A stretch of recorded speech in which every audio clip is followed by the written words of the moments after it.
शाम का वक्त था। शाम का बाजार अपनी पूरी रौनक पर था। लोगों की चहल पहल जारी थी। इसी बाजार में दो ठेले वाले भी अपना अपना सामान बेच रहे थे। इनमें से एक ठेला अंडा पफ वाले का था और दूसरा ठेला पकौड़े वाले का। अंडा पफ वाले का नाम महेश था और पकौड़े वाले का नाम गिरीश था।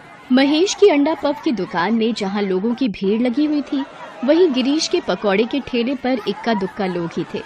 ये महेश कल तक तो मारा मारा फिरता था, मगर जब से अंडे की दुकान लगाई है गोपियों का कन्हैया बना हुआ है। न जाने क्या खिला देता है लोगों को। सब इसकी दुकान पर ही भीड़ लगाकर खड़े रहते। मेरे पकौड़ों को तो कोई पूछता ही नहीं है।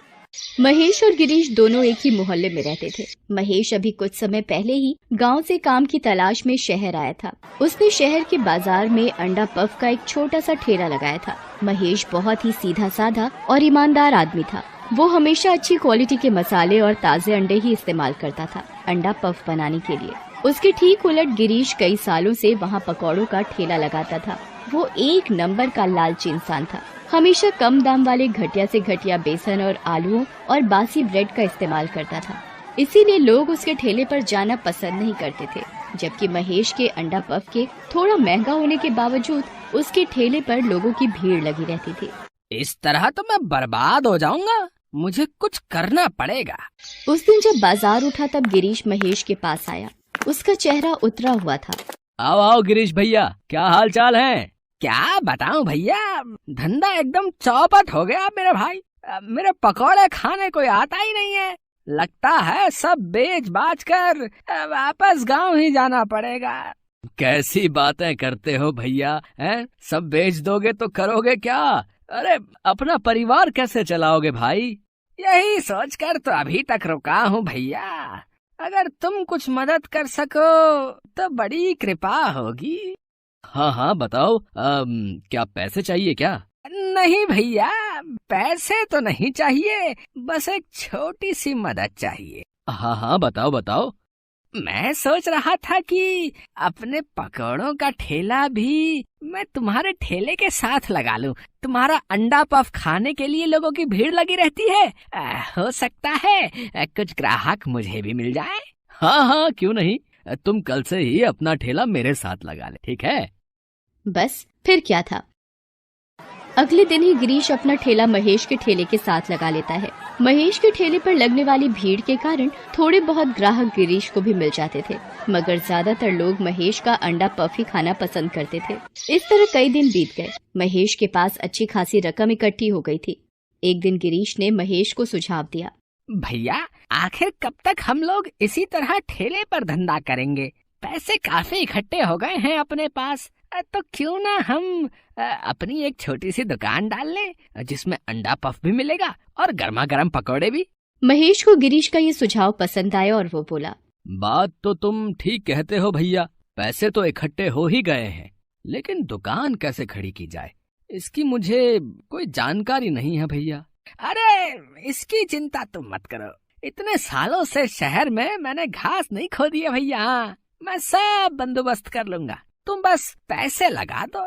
भोला भाला महेश गिरीश की बातों में आ गया। उसने अपने सारे पैसे गिरीश को दिए और कहा, अब सब तुम्हारे हाथ में है भैया, मैं अपनी सारी जमा पूंजी तुम्हारे हवाले करता हूँ। मैं कुछ दिनों के लिए गांव जा रहा हूँ। सोचा था कि जब धंधा चल जाएगा तो गांव से अपने बीवी बच्चों को भी लेता आऊंगा। अब वो समय आ गया है। तुम बेफिक्र होकर गांव जाओ भैया, जब तक तुम लौटोगे दुकान तैयार होगी। दुकान में 2 काउंटर होंगे, दोनों मालिकों के लिए, एक तुम्हारा और एक मेरा।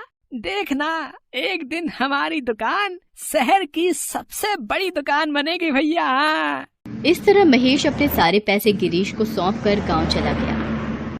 गाँव में अब तुम लोगों को यहाँ रहने की कोई जरूरत नहीं है। तुम सब अब मेरे साथ शहर चलोगे। हाँ, वहाँ अब अपनी दुकान है। तुम घर में आराम करना और हमारे दोनों बच्चे मुन्ना और मुन्नी स्कूल जाएंगे। मैं शहर पहुँचते ही इनका दाखिला स्कूल में करवा दूंगा। हाँ। इस तरह कुछ दिन गांव में रहने के बाद महेश अपनी बीवी बच्चों के साथ शहर लौटा। शहर पहुंचने के बाद वो उन्हें अपनी खोली में ले गया और कहा, अभी तुम लोग आराम करो, मैं जरा दुकान होकर आता हूँ, ठीक है? महेश दुकान पहुंचता है। दुकान ठीक वैसी ही थी जैसा गिरीश ने बताया था, मगर वहाँ 2 मालिकों के लिए 2 काउंटर नहीं थे, सिर्फ एक ही काउंटर था जिस पर गिरीश बैठा था।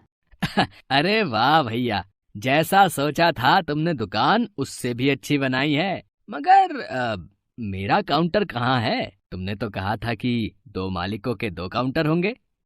काहे के 2 काउंटर हैं? जब मालिक एक ही है तो ये दुकान मेरी है और इसका मालिक मैं हूँ। तुम क्या सोचते हो कि अचानक से तुम मुंह उठाकर चले आओगे और मैं आधी दुकान तुम्हें सौंप दूंगा?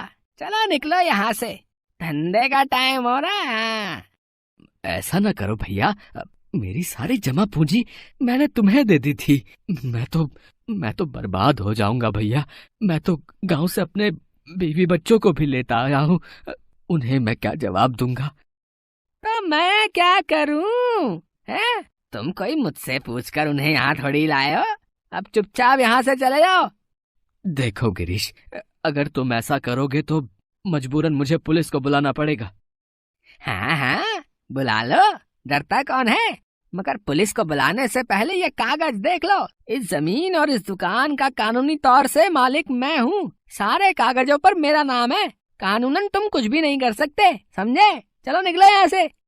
महेश निराश होकर वहाँ से चल दिया। कहाँ जाए, क्या करे, ये सोचता हुआ वो शहर की सीमा पर के जंगलों की तरफ चल दिया। अब मैं अपने बीवी बच्चों को क्या मुंह दिखाऊंगा? नहीं, मैं उनसे नजरें मिलाने के लायक नहीं रहा। मैं अपनी जिंदगी ही खत्म कर लूंगा। हाँ। ये सोचता हुआ वो जंगल में बढ़ता चला गया। रात हो आई थी, सारा जंगल चांदनी की रोशनी में नहाया हुआ था। महेश ये सोचते हुए चला जा रहा था कि कोई न कोई जंगली जानवर उसे अपना आहार बना लेगा और उसे इस जिंदगी से छुटकारा मिल जाएगा। तभी उसके कानों में कुछ आवाजें आई। आवाज थोड़ी दूर पर बरगद के पेड़ के पास से आ रही थी। महेश दबे पांव वहाँ पहुँचा और उस आवाज को सुनने की कोशिश करने लगा। अभी शहर में खतरा है, इसलिए लूट का सारा माल यहीं छुपा देना ठीक रहेगा। मगर किसी को पता चल गया तो? अरे नहीं चलेगा, मैंने पेड़ की जड़ के पास गहराई से खोद कर डाल दिया है। जब शहर की पुलिस ठंडी पड़ जाएगी तब हम यहाँ आकर माल को निकाल लेंगे। हाँ। हे भगवान, ये तो लुटेरे हैं, न जाने किसका माल लूट कर यहाँ गाड़ दिया है। जब लुटेरे वहाँ से चले गए तो महेश पेड़ के पास पहुँचा और उस जगह को खोद कर सारा माल निकाल लिया। वहाँ एक बैग में लाखों रुपए पड़े थे। महेश की आंखें फटी की फटी रह गईं। अब सोच क्या रहा है महेश? उठा ले इन पैसों को और ले जा अपने घर। इतने पैसों में तो तेरी 7 पुश्तें बैठकर खाएंगी। महेश के मन में पाप बढ़ने लगा था, मगर तभी उसके मन में फिर से आवाज आई। नहीं महेश, इन पैसों पर तेरा कोई हक नहीं है। न जाने कितने लोगों की खून पसीने की कमाई होगी ये।